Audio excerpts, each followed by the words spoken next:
नमस्कार। ମୁଁ ଆପଣମାନଙ୍କୁ କିଛି କହିବା ପୂର୍ବରୁ ଭିଡ଼ିଓଟି ବନ୍ଦ କରିଦେଇଥିଲି। ଆଜି ମୁଁ ପ୍ରଥମରୁ ଆପଣମାନଙ୍କୁ ଅନୁରୋଧ କରିଛି ଯେ ଯେଉଁମାନେ ଦେଖୁଛନ୍ତି ପ୍ଲିଜ୍ ଲାଇକ୍ କରିଦିଅନ୍ତୁ, ଆଉ କେହି ଯଦି ସବସ୍କ୍ରାଇବ୍ କରିନଥିବା ଜାଣୁଛନ୍ତି ଆପଣମାନେ ପାଖରେ ଅଛନ୍ତି, ହେଲେ ପ୍ଲିଜ୍ ସବସ୍କ୍ରାଇବ୍ କରିଦିଅନ୍ତୁ। ମୁଁ ଟିକେ ଆଗକୁ ପଳାଏ, ମୋତେ ଟିକେ ଆଗକୁ ଯିବା ପାଇଁ ମୋର ହାତ ଧରି ଆଗେଇ ନେବାର ଚେଷ୍ଟା କରନ୍ତୁ। ମୁଁ ଏବେ ଗଳ୍ପ କହିବିନି, ଗୋଟେ ସତ୍ୟ ଘଟଣା କହିବି। ଆମର ବଣେଇରେ ମାନେ ମୋର ମା ଘର ଗାଁ ପାଖରେ ବହୁତ ଜଙ୍ଗଲିଆ ସ୍କୁଲ ସବୁ ଅଛି। ଜଙ୍ଗଲ ଭିତରେ ସବୁ ସ୍କୁଲ ଅଛି।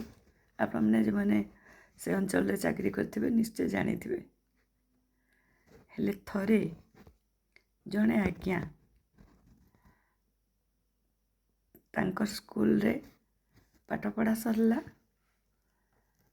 ଖାଇଛୁଟି ଯେତେବେଳେ ହେଲା ସେତେବେଳେ ସେ ଗହମ ଭଜା ଖାଇବାକୁ ଦିଆହେଉଥିଲା।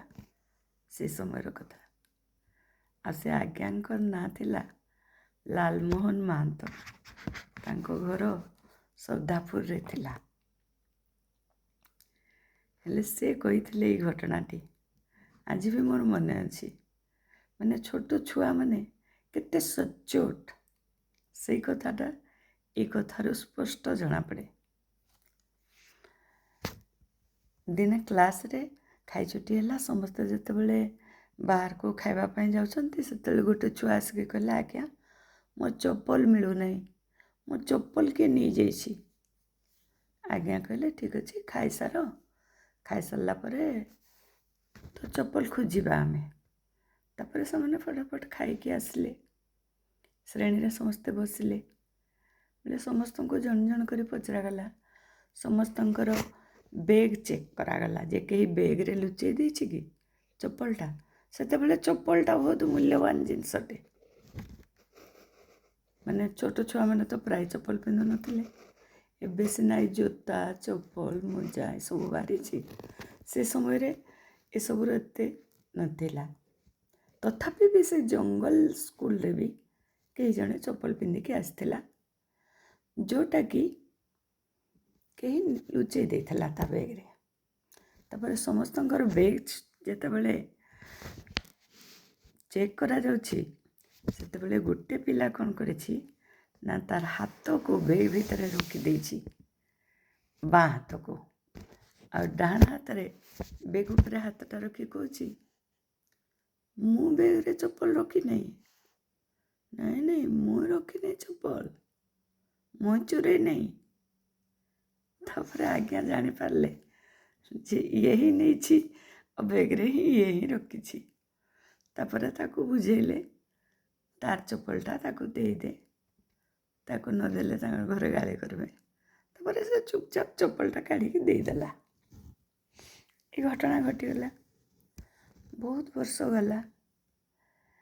ଦିନେ ଜଣେ ଯୁବକଟେ, ଜଙ୍ଗଲିଆ ଯୁବକ, ମାନେ ଯେଉଁମାନେ କି ଅତି ସରଳ, ପଣସ ବିକ୍ରି କରିବା ପାଇଁ, ପାଚିଲା ପଣସ ବିକ୍ରି କରିବା ପାଇଁ ଆସିଥାଏ।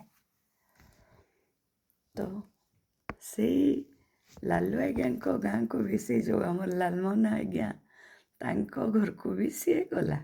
ଆଗରେ କ'ଣ ହେଉଥିଲା ନା, ଏବେ ଯେମିତି ଆମେ ବଜାରକୁ ଯାଇକରି କିଣୁଛୁ, ସେତେବେଳେ ପ୍ରାୟ ଲୋକ ଆମର ବଣେଇରେ ମାନେ କୋଇଡ଼ାଳୁ ହଉ କି ସେ ପାଖ ଆଖ ଯେତେ ଜଙ୍ଗଲ ଅଛି, ସେ ଜଙ୍ଗଲମାନଙ୍କରୁ ପଣସ, ପଣସ ମଞ୍ଜି, କେନ୍ଦୁ, ଚାର, ଆଉ ପିତାଳୁ କନ୍ଦା ଏସବୁ ବିକ୍ରି କରି ଆଣନ୍ତି। ଘରକୁ ଘର ବୁଲି ବୁଲି, ଗାଁ ଗାଁ ବୁଲି ବୁଲି।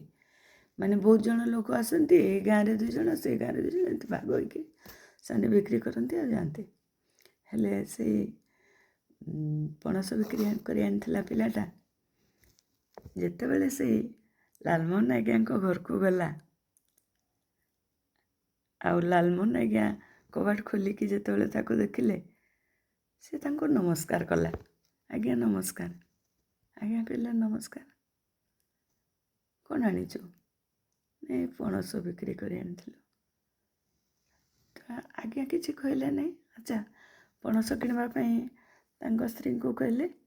ଆଉ ଠିଆ ହେଇଥିଲେ ସେଇଠି ବେଳେ ସେ ଯୁବକଟି କହୁଛି, ଆଜ୍ଞା ମୋତେ ତୁଇ ଚିହ୍ନି ପାରବାର ନାହିଁ। ଆଜ୍ଞା ଚମକି ପଡ଼ିଲେ, ଆରେ ମୁଁ ଚିହ୍ନିଛେ ତୋତେ? ହଁ ଆଜ୍ଞା, ତୁଇ ମୋତେ ପଢ଼େଇଥିଲୁ। ଆମର ସେ ଅଞ୍ଚଳରେ କୋଇଡ଼ା ଲୋକମାନେ ଆଗେ କଥା କହି ଜାଣିନଥିଲେ। ସେମାନେ କାହାରିକୁ ସମ୍ମାନିତ କରିବା କ'ଣ ଏମିତି କିଛି ଜାଣିନଥିଲେ। ଆଜ୍ଞାକୁ ବି ତୁ ତାକର କରି କଥା ହେଉଥିଲେ, କିନ୍ତୁ ସେଟା ସମ୍ମାନ, ତାଙ୍କ ପାଇଁ ସେଟା ସମ୍ମାନ। ତେଣୁ ସେ କହିଲା, ହଁ ଆଜ୍ଞା ତୁଇ ମୋତେ ପଢ଼େଇଛୁ। ମୁଇଁ ସେ ଯେନ୍ ଚପଲ ଚୋରେଇ କରି ମୋର ବେଗ ଭିତରେ ରଖି ଦେଇଥିଲି। ଲାଲମୋହନ ଆଜ୍ଞାଙ୍କର କଥାଟା ସାଙ୍ଗେ ସାଙ୍ଗେ ମନେ ପଡ଼ିଗଲା। ଆରେ କହିଲା, ନାଇଁ ନାଇଁ ତୁ ଚୋରେଇଥିଲୁ କି? ତୁ ଚୋରେଇ ନେଇଥିଲୁ, ତୁ ତ ଲୁଚେଇ ଦେଇଥିଲୁ ସିନା। ତାକୁ ଖୋଜିବା ପାଇଁ ଦେବା ଲାଗି, ତାକୁ ମଜା କରିବା ପାଇଁ ତୁ ଗୋଟେ ଚୋରେଇଥିଲୁ ଯେ ଚପଲ ଚୋର ବୋଲି ଭାବୁଛୁ ନିଜକୁ ବୋଲିକି କହିଲେ। ବୋଲେ ସେ ପିଲାଟା ବି ଖୁସି ହେଇଗଲା ଯେ ମୁଁ ଚପଲ ଚୋର ନୁହେଁ ବୋଲି। ସିଏ ବି ଖୁସି ହେଲା। ଆଜ୍ଞା ବି ବହୁତ ଖୁସି ହେଲେ ଯେ ତାଙ୍କର ଗୋଟେ ଶିଷ୍ୟ ଏତେ ସତ କଥା ପ୍ରକାଶ କରିପାରୁଛି। ଆଉ କେହି ହେଲେ ଆଜ୍ଞାକୁ ଦେଖିକି ଡରିଯାଏ। ଏ ଯୁଗରେ ହେଲେ ଯଦି କାହାରି ଚୋରି ଧରା ଯାଇଥାନ୍ତା, ଧରି ପକାଇଥାନ୍ତେ, ହେଲେ ସେ ଆଜ୍ଞାଙ୍କ ସାମ୍ନାକୁ ବି ଆସିନଥାନ୍ତା। କିନ୍ତୁ ସେ ଆଜ୍ଞାଙ୍କ ସାମ୍ନାକୁ ଆସିଛି।